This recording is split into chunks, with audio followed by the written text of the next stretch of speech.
Hai fan Real Madrid Indonesia. Kali ini Real Madrid TV akan mengadakan giveaway jersey di setiap hari Sabtu. Untuk lebih jelasnya, cek di deskripsi box.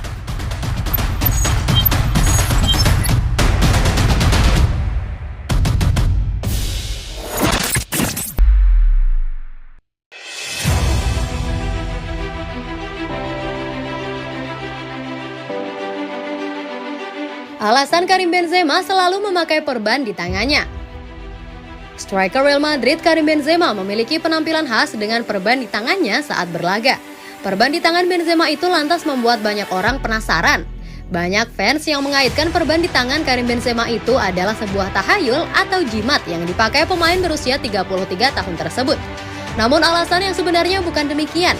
Dilansir dari Marca, Benzema mulai memakai perban tersebut pada Januari 2019. Saat itu, Real Madrid bertanding menghadapi Real Betis.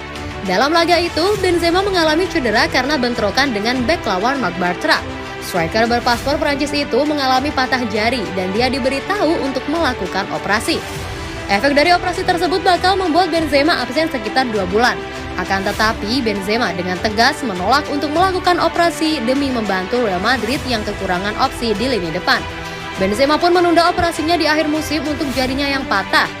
Operasi jari Benzema memang berjalan sukses, tapi dia mengalami insiden sama yang menimpa jarinya. Oleh sebab itu, Benzema mempertahankan penggunaan perban untuk melindungi jarinya. Pasalnya, dia tak mau absen untuk menghabiskan waktu lama demi menyembuhkan jarinya. Kendati bermain dengan jari cedera dan dibantu perban, Benzema adalah striker house goal yang diandalkan di lini serang Los Blancos. Cedera itu tak membuat performa Benzema menurun dan masih tampil prima. Benzema masih bisa membuktikan diri sebagai striker yang hebat sampai saat ini. Tentu saja pundi-pundi gol serta kontribusi Benzema akan dibutuhkan oleh Real Madrid yang berusaha meraih kesuksesan di bawah asuhan pelatih Carlo Ancelotti. Reuni David Alaba dan Pep Guardiola. David Alaba dan Pep Guardiola pernah bekerja bareng di Bayern Munich. Alaba dilatih Guardiola selama 3 tahun sedari 2013 hingga 2016. Alaba selalu jadi pilihan utama Guardiola baik itu di lini belakang maupun tengah. Kebiasaan Alaba bermain di berbagai posisi jadi salah satu faktor utama mengapa Guardiola menyukainya. Bahkan ketika Guardiola memutuskan pindah ke Manchester City pada 2016, Alaba sempat diminati namun gagal didapat. 5 tahun setelah Guardiola pergi, giliran Alaba yang meninggalkan Bayern dan bergabung dengan Madrid musim panas lalu. Keduanya lantas ditakdirkan untuk bertemu lagi tapi tidak sebagai kawan namun lawan. Ya, Alaba bersama Madrid akan bertemu Manchester City di semifinal Liga Champions. Ini jadi pertemuan pertama Alaba dan Guardiola sebagai musuh di kompetisi Eropa. Meski menaruh respek kepada mantan pelatihnya itu, Alaba tidak akan ragu-ragu untuk membawa Madrid menyingkirkan City sekaligus menggagalkan misi Guardiola meraih trofi Liga Champions ketiganya. Kami tidak pernah berhubungan belakangan ini, tapi menyenangkan rasanya bisa bertemu dia lagi. Kami punya waktu yang menyenangkan selama di Bayern, tapi saat ini waktunya untuk merepotkan dia, ujar David Alaba kepada Diario AS. Pasar transfer Real Madrid bisa seperti perekrutan Camavinga. Pada hari Jumat ada pertemuan lain antara Florentino Perez dan Ancelotti untuk membicarakan rencana dan ide untuk musim panas dan musim yang akan datang. Skuad membutuhkan bala bantuan untuk musim depan, tetapi ini hanya akan datang dari kemungkinan penjualan. Tidak ada jalan lain.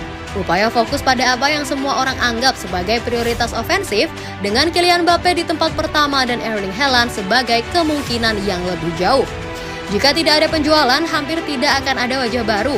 Tetapi klub yakin akan ada efek lanjutan dan beberapa pemain selain Marcelo, Gareth Bale, dan Isco bisa pergi antara 75 dan 100 juta euro.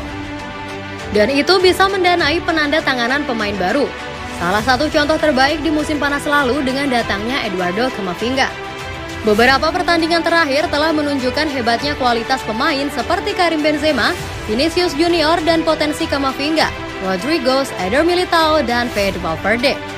Keraguan yang datang adalah tentang kedalaman skuad. Kesuksesan datang dengan beberapa keraguan dan sekarang saatnya untuk menentukan apakah sudah ada solusi dalam skuad. Militao, Camavinga, Valverde, Rodrigo, dan Vinicius menjamin kualitas tim untuk dekade berikutnya. Jika Mbappe bersedia bergabung, ia akan menjadi bagian dari tulang punggung Real Madrid untuk beberapa tahun mendatang. Real Madrid tahu bahwa penandatanganan perlu, tetapi mereka tidak akan datang tanpa penjualan. Real Madrid cari penerus Toni Kroos. Real Madrid terus mencari penerus para pemain seniornya. Salah satu yang menjadi target adalah Bruno Guimaraes dari Newcastle United. Real Madrid saat ini tengah menggalakkan rencana untuk meremajakan skuadnya yang banyak dihuni oleh pemain berusia senja. Dilansir dari laman Transfermarkt, saat ini Real Madrid dihuni oleh 11 pemain yang memiliki usia 30 tahun atau lebih. Banyaknya pemain tengah yang telah memasuki usia senja karena hal itulah yang membuat Real Madrid mencanangkan revolusi di dalam skuadnya. Kini hanya tersisa Toni Kroos saja yang belum memiliki pengganti sepadan.